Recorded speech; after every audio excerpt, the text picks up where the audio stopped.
À mes 17 ans et demi, dans l'année du bac, dans mon lycée, je rencontre une personne qui m'invite à une assemblée fraternelle de louanges pour Jésus. J'y vais sans aucune conviction, histoire de m'aérer et changer d'air. Stupeur, étonnement et surprise, je vois de mes yeux des gens heureux, rayonnants, irradiés de joie, de paix, d'amour. Je m'en souviens comme si c'était hier. Je croyais avoir atterri dans une autre planète, un monde inconnu. J'étais choqué. Comment est-ce possible qu'il y ait des gens si heureux?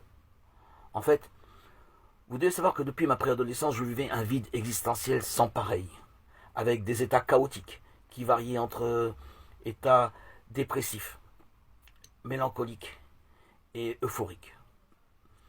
Plus tard, on m'a diagnostiqué bipolaire, maladie invisible qui a pollué mon existence pendant plus de 34 ans.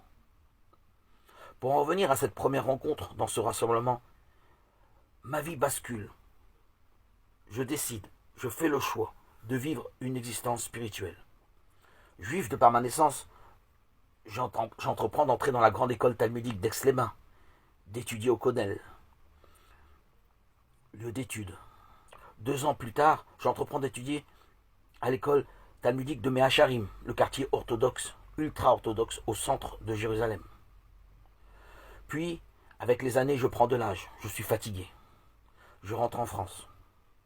Je fais une dernière école religieuse talmudique, celle de Brunois, une école Lubavitch. Mais dû à ma bipolarité, je n'ai plus de conviction, je n'ai plus d'enthousiasme.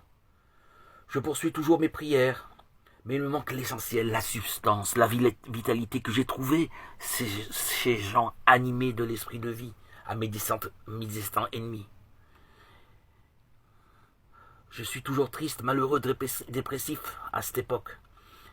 Donc je décide que ces gens qui sont animés de l'esprit de vie qu'offre Jésus-Christ pour tous ceux qui croient, doit être la voie que je dois suivre pour retrouver peut-être un peu de joie de vivre, une raison d'être.